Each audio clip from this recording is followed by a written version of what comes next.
My name is Caroline Marsh, and I am 61 years old, and I want to tell you about the phone call I received from a bank fraud analyst on a Wednesday afternoon in June that rearranged everything I thought I understood about my family. My mother, Ruth Marsh, passed away on the 14th of October. She was 82 years old. She had congestive heart failure and a bad hip and a stubbornness that outlasted both by several years. She lived alone in the house she and my father had bought in 1974, a yellow house on a corner lot with a rose garden she tended every spring until her hands stopped cooperating. She died in that house, in her own bed, on a Tuesday morning with me holding one hand and my sister Patrice holding the other. I want you to hold that image because I have had to hold it myself many times in the months since. Both of us there, both of us present, my mother between us, her breathing slowing and then stopping, Patrice crying, me crying, the particular silence of a room after someone leaves it for the last time. I want you to hold it because 2 days after that moment, on a Thursday, my sister Patrice drove to my mother's bank, presented herself at the teller window, and cashed my mother's pension check using a signature that was not my mother's. She did it again the following month, and the month after that. For 8 months, through the winter and into the spring, and partway through the summer, Patrice cashed every check that arrived in my mother's name: the pension, the small Social Security supplement, a quarterly dividend from an investment account my mother had held since the 1980s that none of us had known existed. 23 checks in total. Every dollar spent, not a single one deposited into the estate account we had opened together at the reading of the will. I did not know. I was settling the estate. I was donating her clothes and returning her library books and answering condolence cards and doing all the things you do when someone's life has to be folded up and filed away. I was grieving. I did not think to audit my grieving. The call came on a Wednesday, in the middle of June, 8 months after my mother died. I was at my kitchen table with a cup of tea and a stack of utility final notices I had been meaning to file, when my phone rang. The caller ID said the name of my mother's bank. I assumed it was about the estate account. I answered, expecting something routine. The woman on the line introduced herself as a fraud analyst in the bank's compliance department. She said her name was Karen. She said she was calling regarding account activity on my mother's personal checking account, not the estate account, the original personal account, and that the bank had flagged a series of transactions during a routine signature audit. She said she wanted to verify whether I, as the listed next of kin and estate executor, had authorized anyone to conduct transactions on that account following my mother's passing. I said no. I said the account should have been frozen pending estate processing. I said I had submitted the death certificate in November and was told the personal account would be closed. She said yes. She said that paperwork had been submitted, but that prior to the freeze being fully processed, there had been a gap of several days during which the account remained technically accessible. She said that during that gap and across subsequent months, 23 transactions had been processed. She said the signatures on the instruments had been compared to my mother's signature on file and had been flagged as inconsistent. I set down my tea. I said, "What do you mean, inconsistent?" She said, "Mrs. Marsh, the signatures do not match your mother's." She said, "They are close, but not matching." She said, "The handwriting analysis suggests a different individual signed these instruments while presenting them as your mother's signature." She said, "Do you know who may have had access to your mother's mailbox and checkbook in the months following her passing?" I knew. I did not say it immediately. I sat with it for a moment the way you sit with something when knowing it means your life has just changed shape in a way you cannot reverse. Then I said my sister's name. Patrice is 58 years old.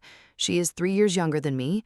We grew up in the same yellow house, shared a bedroom until she was 12, fought over the bathroom mirror every morning for a decade and a half. She was the one who called me when our father had his first stroke. She was the one I called when my marriage ended. For 58 years, she was the person I would have trusted without thinking about it.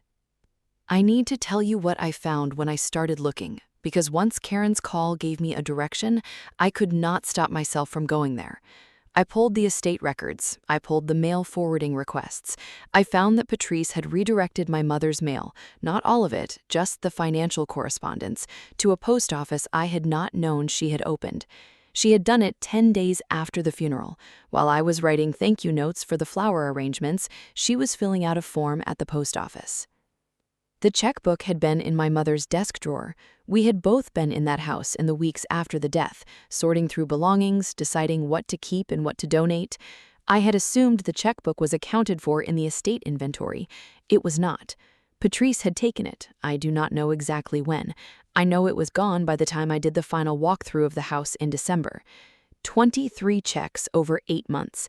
The pension was $412 a month, the Social Security supplement was $260, the quarterly dividend was $1,100 each quarter, paid twice in that 8-month window. Total, somewhere above $9,000. $9,000 she had taken from our mother's estate, from my mother, from the woman whose hand she had been holding 4 days before she walked into that bank. I sat at my kitchen table for a long time after I finished the math. Then I called a lawyer. I did not call Patrice. I was not ready to hear whatever she would say. The lawyer's name was David Osei, and he was calm and methodical and exactly what I needed, because I was neither of those things. He told me what we were looking at. He said the forgery charges alone were significant. Each check was a separate instrument, which meant potentially 23 separate counts, depending on how the prosecutor chose to structure it. He said the mail redirection added a fraud component. He said the combination of premeditated mail diversion and repeated forgery over an 8-month period would be difficult for any defense to characterize as impulsive or accidental. He said, Mrs. Marsh, whoever did this, planned it. He said the mail redirection happened 10 days after the funeral. He said that is not grief, that is preparation. I filed a police report on a Friday. The detective assigned was a woman named Officer Huang, who specialized in financial elder abuse cases.